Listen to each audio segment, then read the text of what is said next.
फयाज अली समेत 7 लापता बलोच अफराद की वापसी।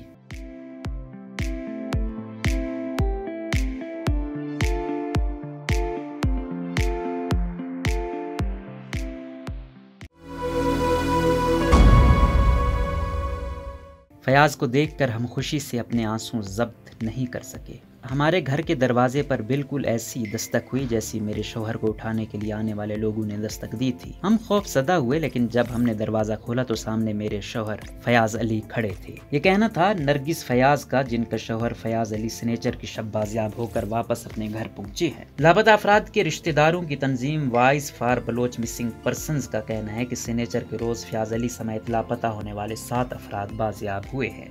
दीगर अफराद में बलोच शायरा हबीबा पीर, फुटबॉलर अब्दुल रशीद, गुलकार अशरफ रजा के अलावा सईद मोहम्मद मरी शामिल थे। इसके अलावा 7 माह कबल लापता होने वाले अरशद बंगुलजई और राशिद बंगुलजई भी वापस अपने घरों को पहुंच गए हैं। फयाज को देखकर हम खुशी से आंसू जब्त नहीं कर सके। नरगिस फयाज ने फोन पर बीबीसी के मोहम्मद काजिम को बताया कि सिनेचर की शब रात को 12 बजे के करीब हमारे घर के मेन गेट पर जोरदार दस्तक हुई, तो हम बहुत खौफजदा हुए। ये दस्तक बिल्कुल इसी नौयत की थी जो 30 अगस्त 2021 की शब जेल रोड हुदा के इलाके फकीराबाद में वाक़ई हमारे घर पर उन लोगों ने दी थी जो फयाज अली को उठाने आए थे। मैं और मेरी सास दरवाजा खोलने गए और जब दरवाजे के पास पहुंचकर पूछा कि कौन, तो आवाज आई फयाज अली। जब दरवाजा खुला तो फयाज बाहर खड़ा था, जिन्हें देखकर हम खुशी से अपने आंसू जब्त नहीं कर सके। उन्होंने कहा कि फयाज अली के लापता होने के बाद हम 4 खवातीन और मेरा 8 माह का बच्चा किसी सहारे के बगैर रह रहे थे। उनका कहना था कि फयाज की वापसी हमारे लिए खुशी का बहुत बड़ा लम्हा था। बस ये दुआ है कि जितने भी लोग लापता हैं अल्लाह उनको वापस उनके घरों में लौटा दे ताकि वो भी हमारी तरह खुश हों। खवातीन की जबरी गुमशुदगी के खिलाफ क्वेटा और दीगर इलाकों में एहतजाज। तंजीम voice for Baloch missing persons का कहना है कि गुज़िश्ता 1 माह के दौरान खवातीन की जबरी गुमशुदगियों के वाकयात में इजाफा हुआ है। VMBP के चेयरमैन नसरुल्लाह बलोच का दावा है कि कराची यूनिवर्सिटी में जो वाकया पेश आया, इसके बाद से 10 खवातीन और बच्चों को बलोचिस्तान के अलावा कराची से लापता किया गया। उनका कहना था कि इन खवातीन में से शायरा हबीबा बलोच को रिहा कर दिया गया,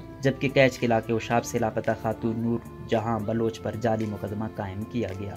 हुकूमत बलोचिस्तान की तर्जमान फरादीम शाह ने इस्लामाबाद में एक प्रेस कॉन्फ्रेंस से खिताब करते हुए कहा कि कलअदम अस्करियत पसंद तंजीमें पहले जवानों को और अब खवातीन को इस्तेमाल कर रही हैं। उनका कहना था कि नूरजहां बलोच नामी खातून को उनके एक साथी समेत कैद से गिरफ्तार किया गया, जिनका ताल्लुक कलअदम बलोच लिबरेशन आर्मी की मजीद ब्रिगेड से है। उनका कहना था कि इनसे खुदकुश जैकेट और 6 हैंड ग्रेनेड समेत दीगर धमाका खेज मवाद बरामद किया गया, जिसके बाद उनके खिलाफ CTD मकरान ने बाकायदा मुकदमा दर्ज किया। वाज़ेह रहे कि 26 अप्रैल को कराची यूनिवर्सिटी में खुदकुश हमले में 3 चीनी असातिज़ा समेत कम अज कम 4 अफराद जहां बहक और 4 जख्मी हुए थे। इस हमले की जिम्मेदारी बलोच इंतहा पसंद तंजीम बलोच लिबरेशन आर्मी के मजीद ब्रिगेड ने कबूल की थी और तंजीम की जानिब से जारी बयान के मुताबिक कराची यूनिवर्सिटी में खुदकुश हमला आवर करने वाली खातून शारी बलोच उर्फ रमश थी। इस वाक़े के बाद बलोच खवातीन को मुख्तलिफ मकामात से गिरफ्तार करने की इतलात सामने आई हैं। बलोच खवातीन की मुबैना जबरी गुमशुदगी के वाक़यात के खिलाफ इतवार को क्वेटा और गवादर के अलावा दीगर शहरों में एहतजाज किया गया, जबकि क्वेटा में रेड जोन में धरना रात तक जारी रहा। तंजीम voice for Baloch missing persons के वाइस चेयरमैन मामा कदीर का कहना है कि अब हमारी खवातीन को भी हरासा किया जा रहा है। उन्होंने कहा कि हमारा मकसद बलोच खवातीन की जबरी गुमशुदगियों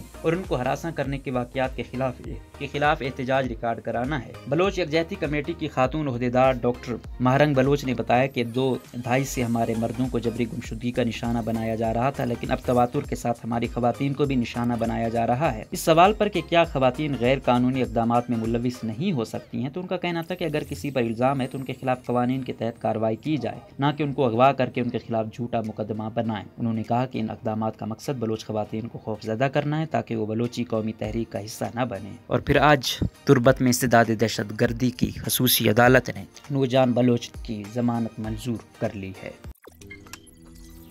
रोजनामा कुदरत की वीडियो देखने के लिए अभी YouTube चैनल पर सब्सक्राइब करें और बेल आइकन पर भी क्लिक करें।